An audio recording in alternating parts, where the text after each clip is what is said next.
Bien, alors nous sommes toujours dans l'introduction à l'étude de cette œuvre d'Antigone et dans cette quatrième vidéo, nous allons présenter les différents personnages. Dans sa présentation, le récit continue d'une journée où se joue le destin de l'héroïne. Anouilh ne se propose pas toutefois de révolutionner l'écriture théâtrale. C'est pour cela qu'on ne trouve pas cette division au niveau de la forme. La pièce se déroule de façon classique, rythmée par les entrées et les sorties des personnages, ce qui nous permettent, si vous voulez, de tracer quand même les scènes et proposer la numérotation suivante. Alors on peut, si vous voulez, on peut numéroter les scènes tout au long de la pièce selon le classement suivant. Donc vous pouvez prendre votre pièce. Alors on aura donc de la page 9 jusqu'à la page 13. Ça c'est le prologue, c'est la première partie, c'est l'intervention du prologue. Et par la suite, on va voir le rôle du prologue dans cette pièce, qui sera son rôle. Ensuite, nous aurons de la page 13 jusqu'à la page 20. C'est la deuxième, ou disons, si vous voulez, la deuxième scène, si vous voulez. C'est la scène de Antigone avec la nourrice. Troisième scène, c'est juste donc la page 21 dans laquelle on va assister à l'entrée d'Ismène. C'est la page 21. Ensuite, de la page 22 jusqu'à la page 31, ici on aura Antigone et Ismène. Et on aura un dialogue qui va opposer les deux filles. Et là, on va relever le contraste dans le profil des deux sœurs. De 31 jusqu'à 36, de la page 31 jusqu'à la page 36, une autre fois, on aura Antigone et la nourrice, et sa nourrice. Il va reprendre avec une deuxième entrée de la nourrice. Ensuite, si vous voulez, de la page 37 à la page 44, c'est l'entrée de Aimant. Et nous aurons donc Antigone et Aimant. Là aussi, c'est une histoire à travers laquelle Antigone va mettre fin à sa relation avec Aimant, qui était son fiancé. Bon, ensuite, de 35 à la page 46, alors donc 35, oui, à la page 46, une autre fois, nous aurons une rencontre entre Antigone et Ismène. Et on va voir par la suite cette scène qui va les opposer, qui en sera le sujet.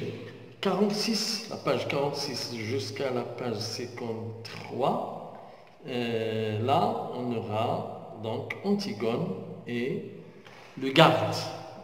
Antigone et le garde.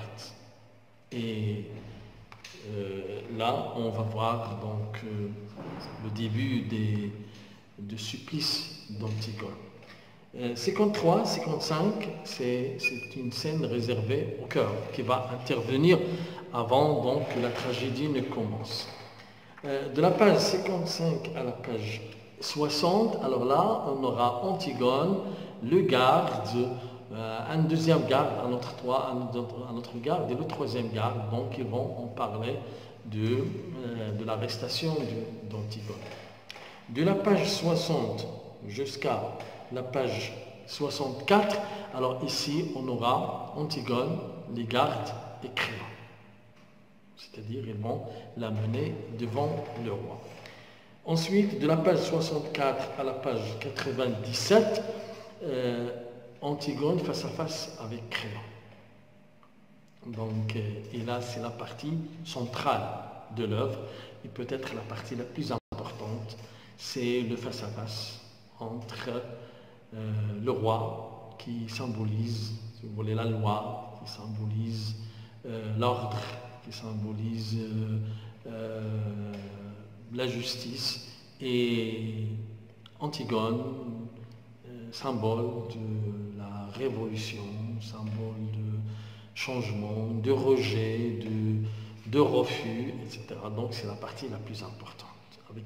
On va voir de longues tirades de crayons dans cette partie-là. Bon, par la suite, donc la scène suivante, 64 jusqu'à 97, de 97 jusqu'à 99, c'est l'entrée de Ismène. C'est Ismène qui va entrer, elle aussi, pour s'associer à Antigone, même si c'était un peu trop tard. De 99 à la page 100, on a juste Créon et le cœur. C'est le cœur qui va tenter de changer la vie de Créon.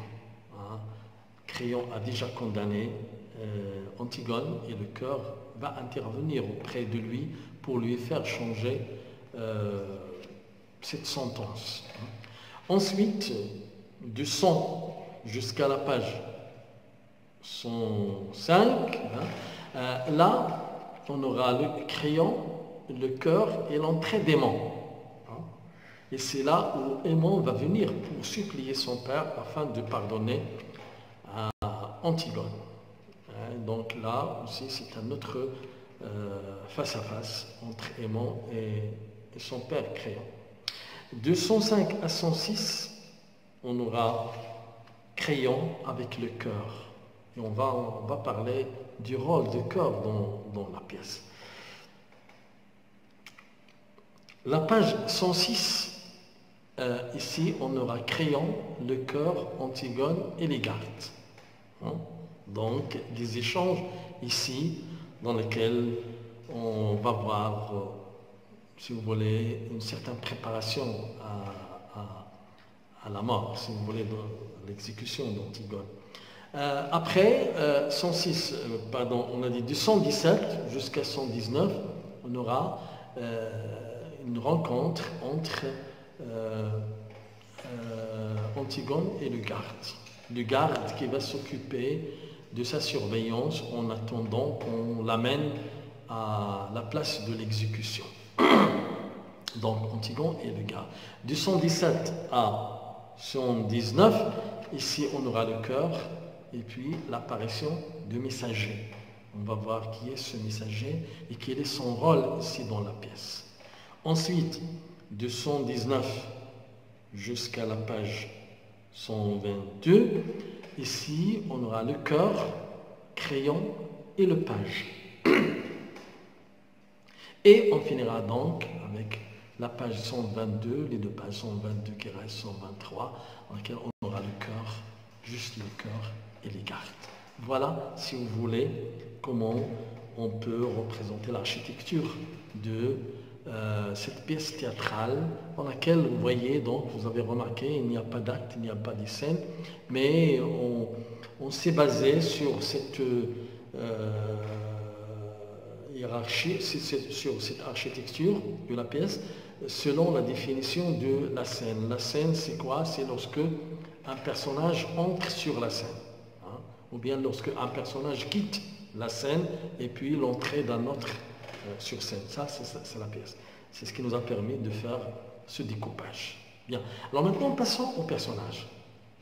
Alors, le premier personnage qui nous importe le plus, c'est Antigone. Alors, qui est Antigone?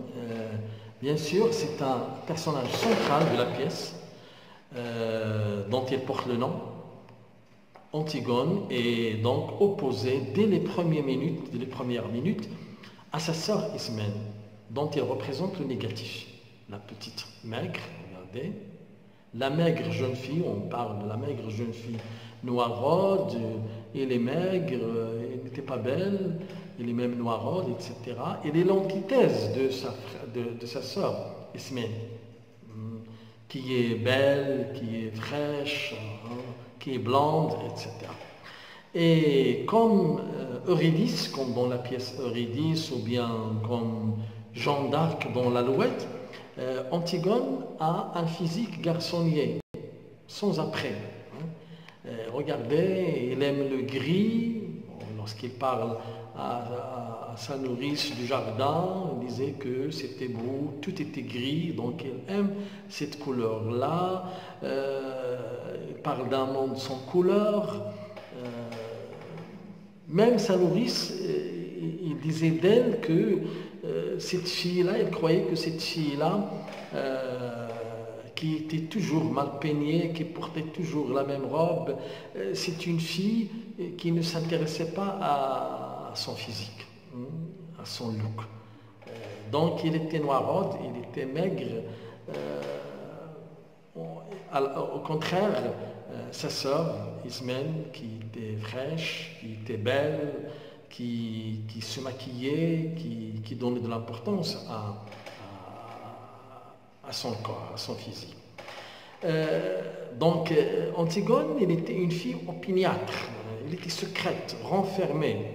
Il n'a aucun des charmes dont sa sœur dispose à foison. Il est hypocrite, il a un sale caractère. Sa nourrice, lorsqu'il lui parle, il dit qu'il est une sale bête, il l'appelle l'entêtée, la mauvaise. Regardez ces termes qu'il utilise en parlant d'elle. Malgré cela, c'est elle qui séduit Aimant. Et voilà là l'ironie du destin. Malgré tout cela, c'est elle qui séduit Aimant. Il n'est pas dénié de sensualité, comme le prouve sa scène face à son fiancé. Il n'est pas dénoué de sensibilité dont il fait preuve dans son dialogue avec la nourrice, donc il est sensible. Mais quand même, on se pose la question ici, qu'est-ce qui a poussé Aimant à la choisir au lieu de choisir Ismène? Alors, face à Ismène, Antigone se distingue au physique comme au moral. Il peut exercer une véritable fascination. Donc, par exemple, lorsque Ismène lui dit « tu es belle », l'autre lui dit « quelle beauté ». Il lui a dit « tu n'es pas belle comme nous, mais autrement, d'une autre manière ». Voilà, alors nous allons nous arrêter aujourd'hui ici et nous terminerons demain cette introduction avec la 5e et la dernière vidéo qui portera encore sur l'étude des personnages. Voilà, merci.